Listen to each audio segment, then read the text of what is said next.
Olá, engenheiros e arquitetos. Bem-vindos ao Liberdade através de projetos de bombeiro.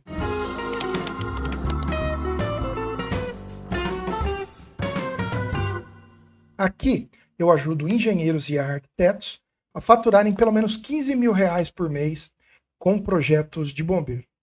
O meu nome é Hugo Baroni e eu sou especialista em projetos de bombeiro. Eu fiz carreira no Corpo de Bombeiro, onde me aposentei como major. E lá eu analisava projetos e fazia vistorias. E por isso eu ganhei muita experiência na área. E hoje eu separei um assunto muito legal para nós. Nós vamos falar sobre as medidas básicas de proteção e combate a incêndio. A gente vai dar uma passada rápida por essas medidas, apenas sobre as medidas básicas. Nós não vamos falar sobre algumas medidas específicas. Então, basicamente, nós vamos falar sobre as medidas que cabem a todas as edificações. Então, tem algumas medidas que elas são básicas para todas as edificações, independente do tamanho, independente da altura e da ocupação de cada edificação. Tá? E essas medidas, apesar de serem medidas aqui chamadas de básicas, medidas que são comuns a todas as edificações, elas são muito importantes. E nós, aqui nessa aula, vai ser um bate-papo muito legal, porque a gente vai pegar um caso genérico, nós vamos imaginar um caso, preste muita atenção, porque é muito legal, e lá no final eu vou fazer um link com um caso prático, e aí vocês vão ver o quanto é importante e de que forma essas medidas de proteção e combate a incêndio podem salvar vidas. Tá? Então, acompanhe essa aula até o final, acompanhe esse bate-papo até o final. Vai ser assim uma pincelada sobre essas medidas de proteção e combate a incêndio, mas vocês vão ver o quanto elas são importantes para a gente salvar vidas. Tá?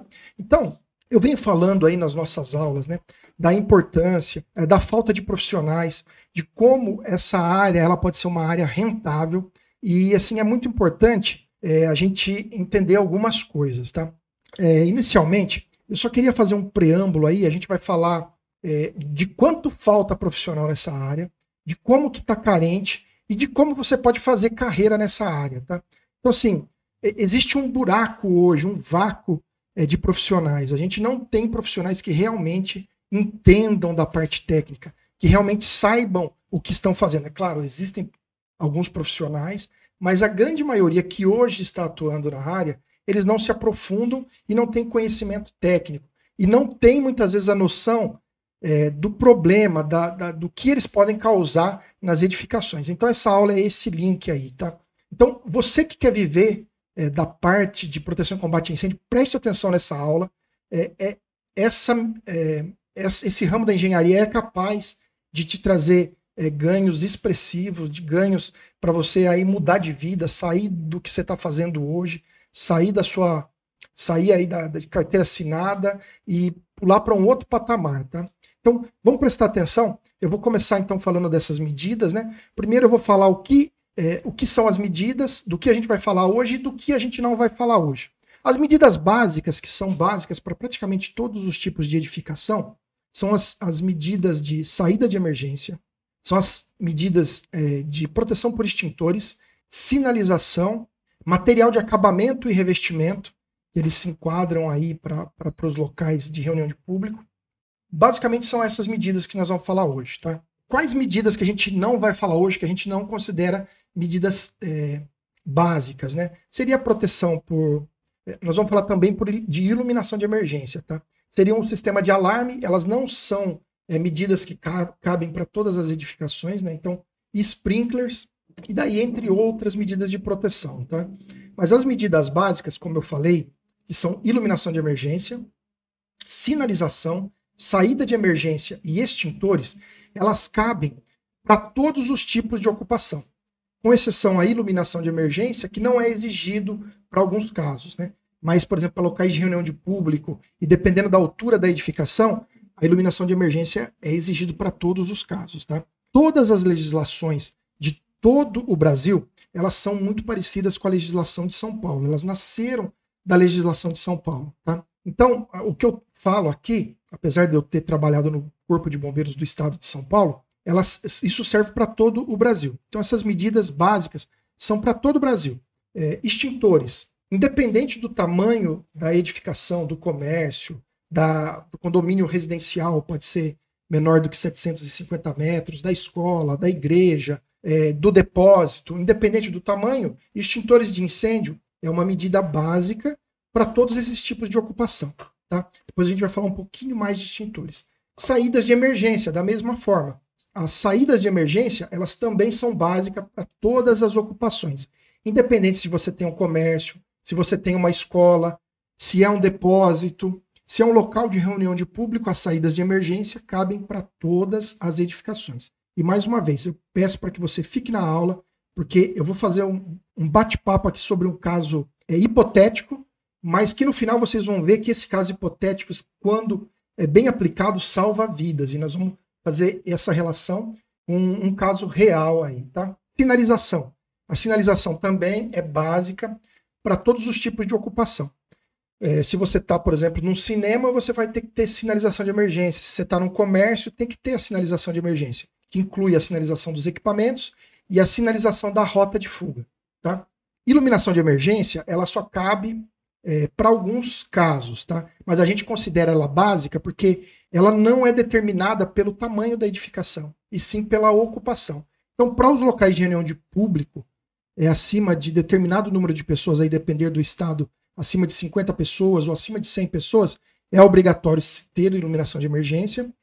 E a depender da altura, a partir de 2 pavimentos, essa medida de proteção também passa a ser obrigatório para as edificações. Tá? Sinalização, iluminação de emergência, extintores, as saídas de emergência também, como falei no começo, são para todos os tipos de ocupação. Tá? Então agora nós vamos falar, eu vou discutindo cada uma dessas medidas, mas vamos fazer um caso hipotético, para a gente ir imaginando essas medidas de proteção e combate a incêndio aplicadas numa edificação. Aí eu esqueci de falar do material de acabamento e revestimento. Também o material de acabamento e revestimento ele não é obrigatório para 100% das ocupações. Para as menores não é obrigatório. Mas quando se trata de local de reunião de público, ela passa a ser obrigatória. Por exemplo, para uma discoteca, para um restaurante, para um cinema, é obrigatório material de acabamento e revestimento. Como é uma medida um pouco mais incomum, o que seria isso? O material que você reveste paredes, o material que está no piso ou que está no forro, ele tem que cumprir a legislação que fala de material de acabamento e revestimento. Ele não pode ser um material combustível. Em alguns casos, é permitido que ele seja um material combustível, mas desde que ele cumpra algumas medidas ali de propagação de fumaça, propagação de chama, né? A quantidade de fumaça que ele solta, né, tem que ser autoextinguível. Então a gente tem uma norma que trata sobre o assunto. E isso é muito importante. Tá? Então vamos passar a falar de um caso prático e aí vocês vão começar a relacionar esse caso prático aí com o caso que aconteceu.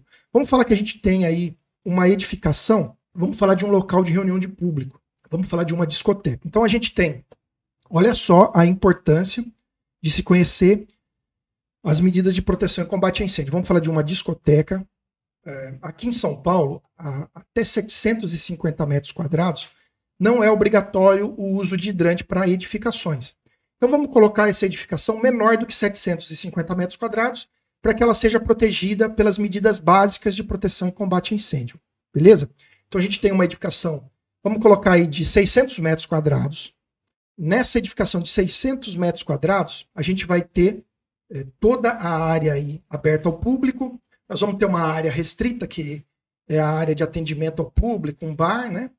Por exemplo. Algum camarim, que pode ter algum show, né? Nós temos uma área restrita também, que é um palco. E nós temos banheiros, né? Nós temos uma parte de banheiros. Então vamos colocar uma edificação aí de 630 metros quadrados, por exemplo, tá? Então a gente tem uma edificação de 630 metros quadrados, uma parte banheiro. Vamos falar que aberto ao público, que a gente tem aproximadamente aí 400 metros quadrados. Então a gente tem 400 metros quadrados aberto ao público e mais ou menos 200, 250 metros quadrados de área restrita. Entre essa área restrita tem um pedaço que é banheiro, que nem conta aí para proteção e combate a incêndio. Então, grosso modo, quais as medidas de proteção que a gente tem que ter? Extintores. Então vamos pensar em extintores. Esse tipo de ocupação, para o bombeiro, ele é um risco médio, tá? Então, o projetista ele tem que entender de forma que ele vai fazer a distribuição dos extintores dentro desse ambiente. Lembrando que por conta da ocupação ser um local de reunião de público, vai ser preciso apresentar um projeto para o Corpo de Bombeiros. Então, dependendo da edificação, aqui no estado de São Paulo, até 1.500 metros quadrados, nem se apresenta projeto. Nesse caso em específico, tem que ser apresentado um projeto para o bombeiro analisar. Mas assim, vamos imaginar. Nós temos aí um galpão de 20 por 30, daria 600 metros quadrados.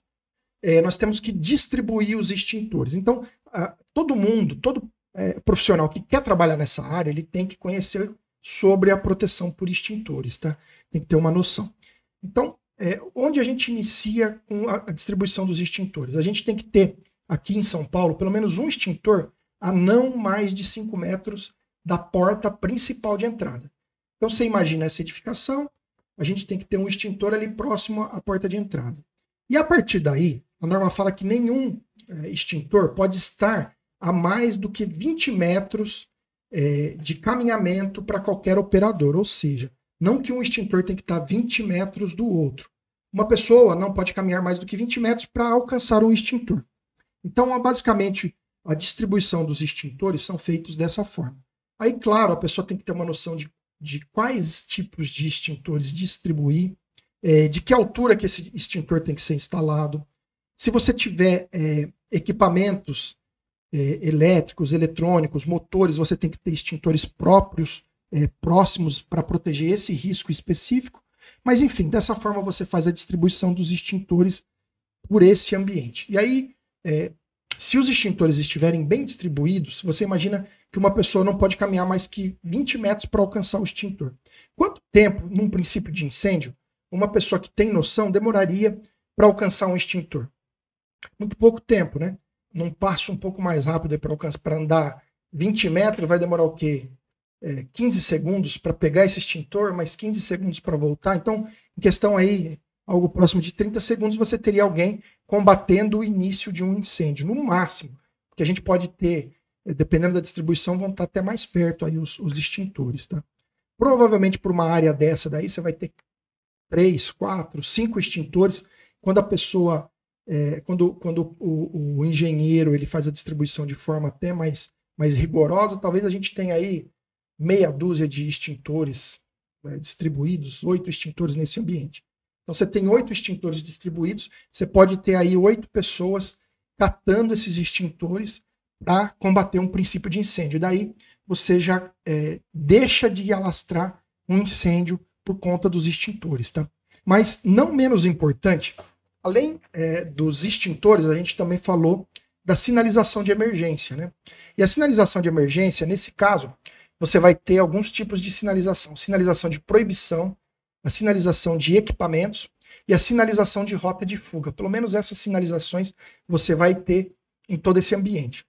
Então, sobre os equipamentos que vão ser os extintores, você já vai ter a sinalização. Então, de forma inteligente, essa sinalização vai estar, a base dela, pelo menos 1,80 m de altura.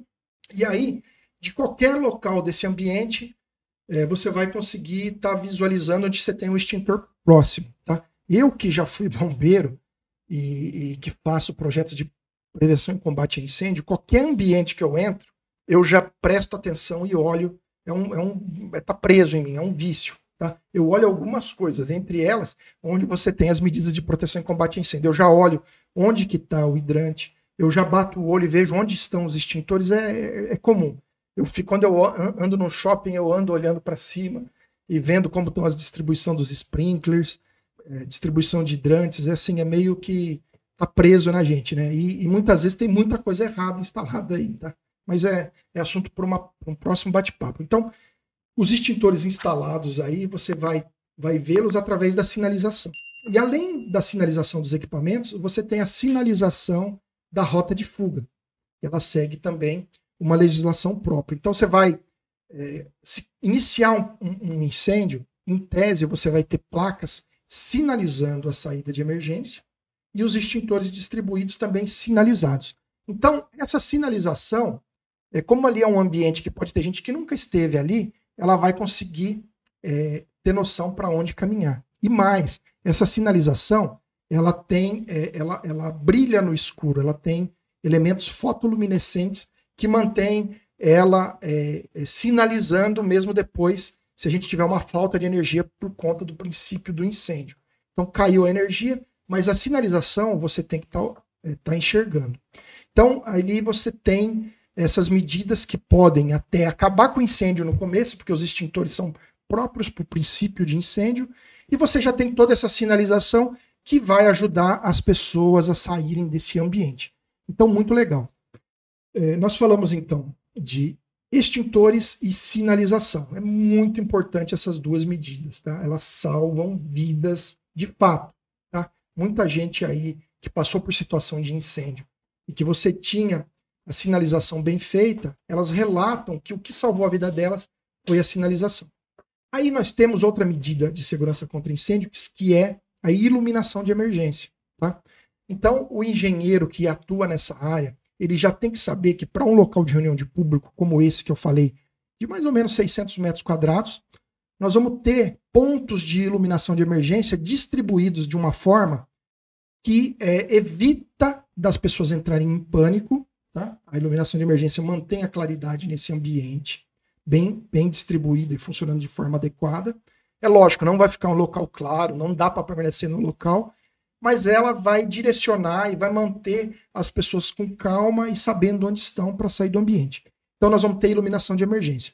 A iluminação de emergência, a norma fala que você tem que ter elas próximas aos locais de saída, para que você tenha pelo menos 5 lux ali perto de escadas e das saídas de emergência, e 3 lux de forma geral.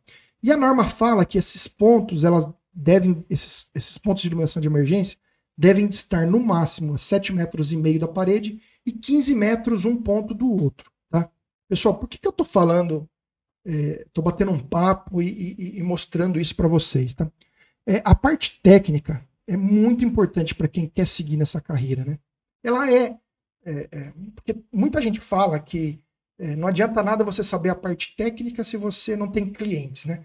Mas você tem que se preocupar com a parte técnica. A parte técnica faz parte desse mundo. Então, o básico, pelo menos essa noção das medidas básicas, é super importante você ter uma noção, ter alguém que possa te auxiliar.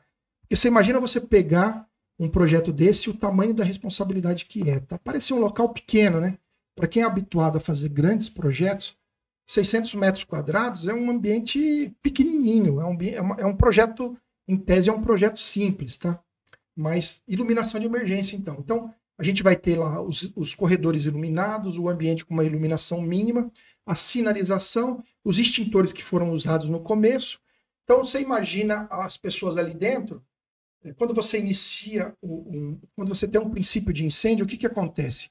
A brigada já deveria desligar a iluminação de emergência, né? Então quem tem noção desliga, mas o próprio curto que acontece muitas vezes por conta do incêndio já vai cair energia. Quando cai energia, acenderam-se esses pontos de iluminação de emergência, a sinalização ela começa, ela tem um destaque por ter essa fotoluminescência, e aí você tem também os extintores distribuídos, as pessoas que têm noção, né, eles vão ali iniciar esse combate a incêndio logo no início para estar apagando esse fogo aí que vai ser controlado rapidamente. Lógico, as pessoas vão estar saindo, mas tudo vai acontecer de forma tranquila. E aí eu vou falar de outras 2 medidas que são bastante importantes, tá?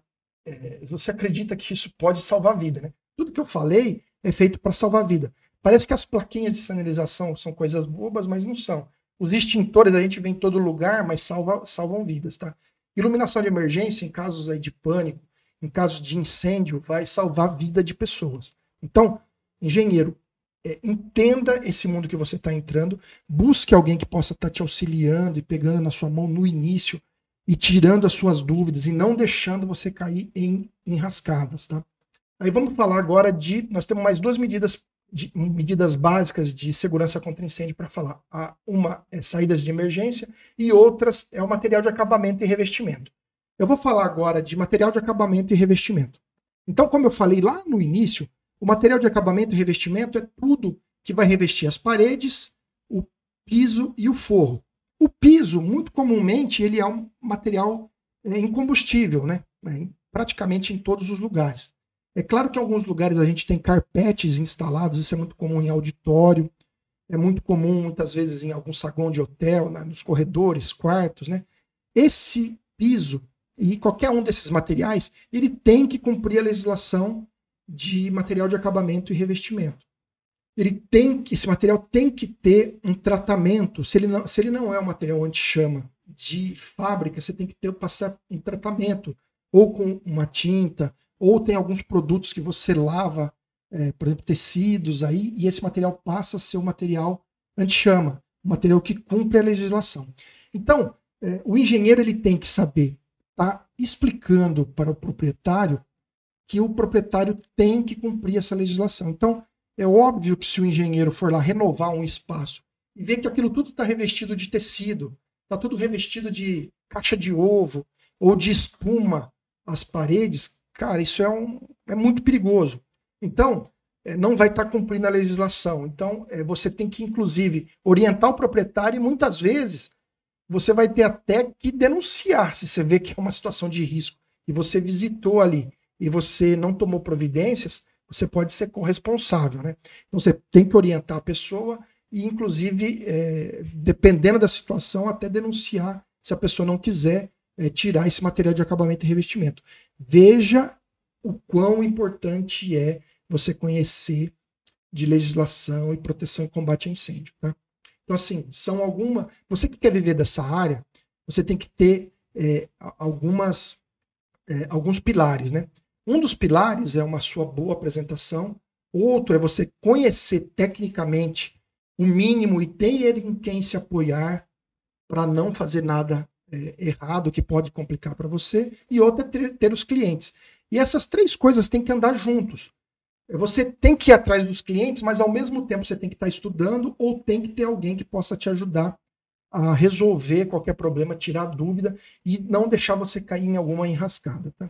Então, o material de acabamento é esse cuidado que você vai ter com o piso, com parede, com revestimento de teto. Tudo isso faz parte do serviço da engenharia e combate a incêndio. Então, você vai estar orientando o seu cliente. É claro, se ele tiver, por exemplo, um forro de madeira, ele tem como passar um verniz anti-chama. Se ele tiver alguma espuma nas paredes para abafar o som, essa espuma ela tem que ter passado por um tratamento anti-chama com laudo do fabricante. Tudo isso tem que estar ensaiado para ser apresentado para o bombeiro e para você, engenheiro, se eximir de responsabilidades e deixar o local seguro. Você fazendo dessa forma, você não vai ter problema. Tá? Então imagina aquele caso, você teve um princípio de incêndio, um curto, ou alguém ali que acendeu um isqueiro, ou que acendeu um artefato de fogo de artifício, alguma coisa, uma brincadeira, mas teve aquele princípio de incêndio em algum lugar, mas assim, esse incêndio não vai se espalhar de uma forma rápida. Por quê? Porque você, engenheiro, tomou todos esses cuidados. Você se cercou desses cuidados. Tem um princípio de incêndio ali em algum equipamento, alguma coisa, alguém rapidamente vai trazer um extintor, vai apagar esse incêndio, as paredes estarão protegidas, você não vai ter um incêndio se alastrando de forma desordenada e tudo vai estar sinalizado e iluminado. Então, você não vai ter ali um incêndio se propagando de uma forma desordenada. E agora, por fim, eu vou falar das saídas de emergência.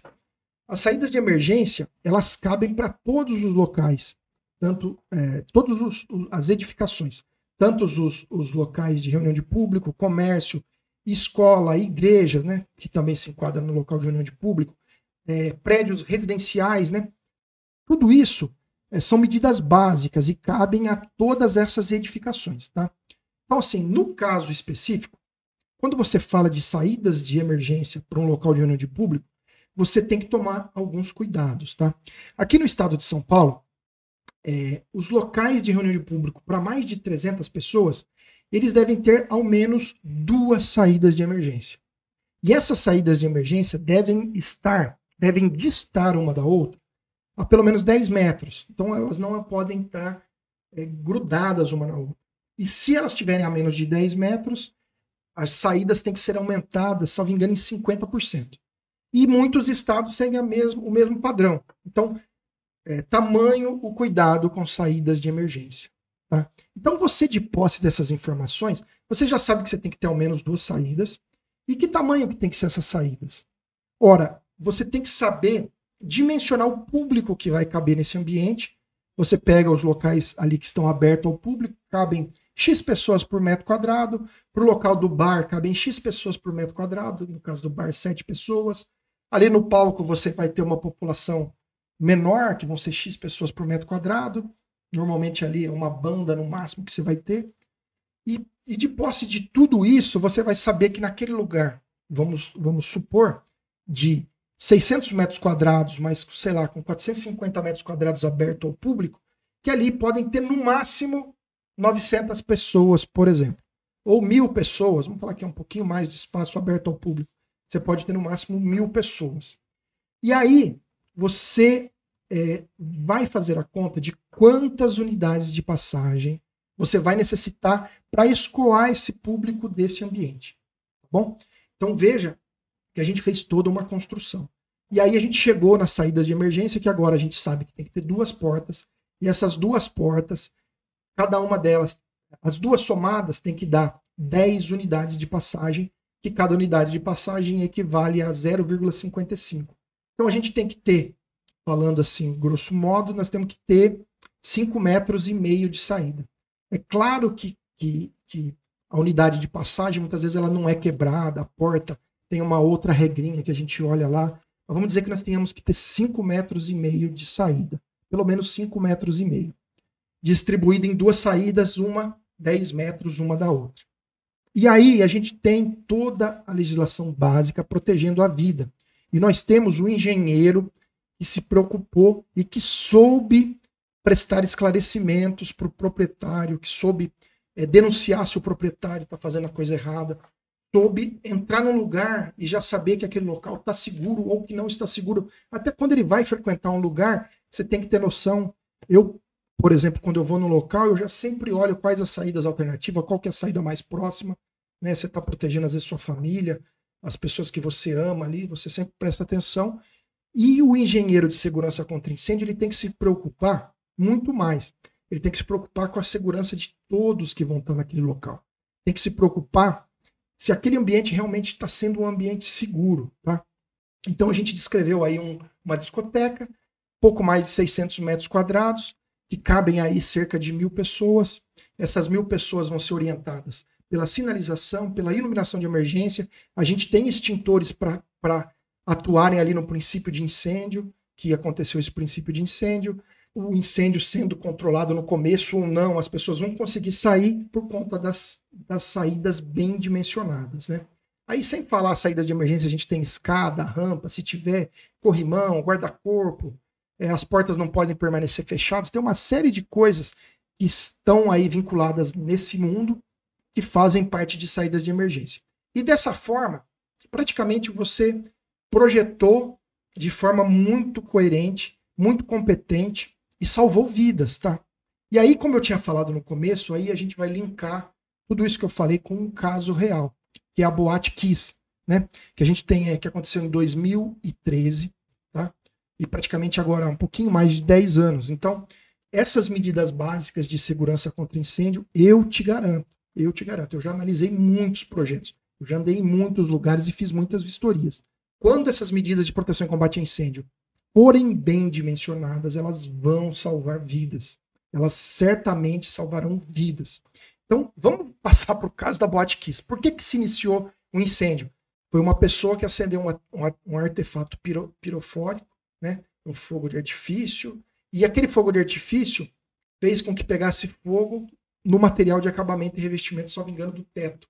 Uma espuma que tinha sido colocada para abafar o volume do barulho que saía dessa discoteca. Só que esse material de acabamento e revestimento não tinha sido tratado, não tinha um laudo. E aí esse fogo se espalhou rapidamente. E pior, esse fogo ele criou muita fumaça tóxica. E aí a iluminação de emergência não funcionou. Eu não sei se ela estava distribuída de acordo com norma, mas não funcionou a contento, as luzes não acenderam. Então, a fumaça rapidamente, muito densa, cobriu talvez algumas placas de sinalização que tivessem. E aí não adianta, porque você tem um elemento semissólido ali, né? Aquela fumaça causa uma barreira à luz, e mesmo que ela tivesse ali funcionando a sinalização, ela não conseguiu fazer a sua função.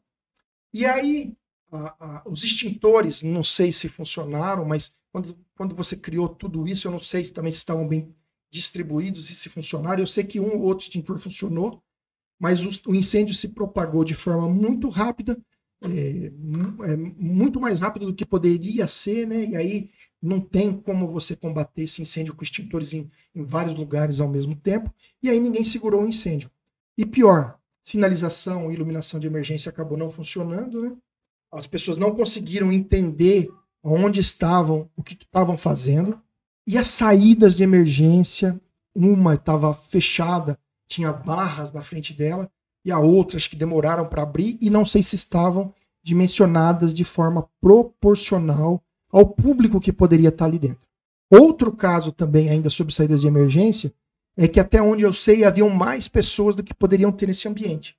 Então você imagina, porta para menos, porque porta não abriu, mais pessoas ali do que poderiam ter, um pânico generalizado, fumaça tóxica. As pessoas não sabiam para onde estavam correndo, vocês devem ter acompanhado, algumas foram para banheiro, morreram prensadas, né? Então foi assim, um caos.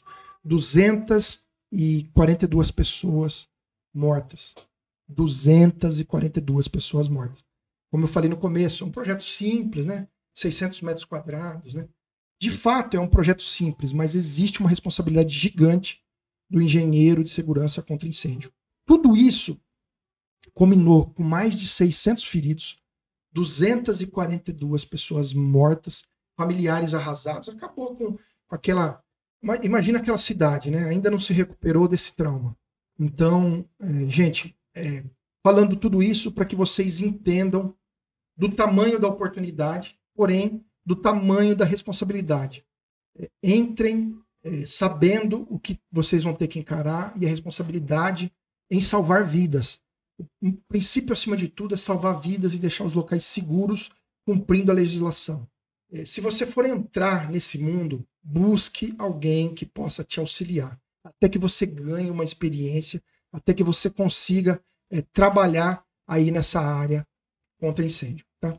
Eu, muito provavelmente, eu já ajudo muitas pessoas aqui dentro desse canal do YouTube. Sempre nunca peço para alguém dar like. Então, por favor, deixe seu like, deixe seu comentário. Se você gostou dessa aula, compartilhe para ajudar o canal a crescer cada vez mais. Então, assim, eu já ajudo aqui a pessoas. Espero ter salvado vidas com as contribuições que eu dou. E logo eu vou estar criando aí um grupo mais específico para caminhar mais próximo a mim, mais junto comigo. Eu vou estar preparando aí uma mentoria, um curso para algumas pessoas aí realmente estarem muito capacitadas a fazerem projetos de proteção e combate a incêndio. Bom, mais uma vez, muito obrigado. Meu nome é Hugo Baroni, sou especialista em projetos de bombeiro. Se você quer entrar nesse mundo, acompanhe os meus canais, acompanhe as minhas aulas, que nós vamos longe, tá bom? Um abraço e até a próxima aula.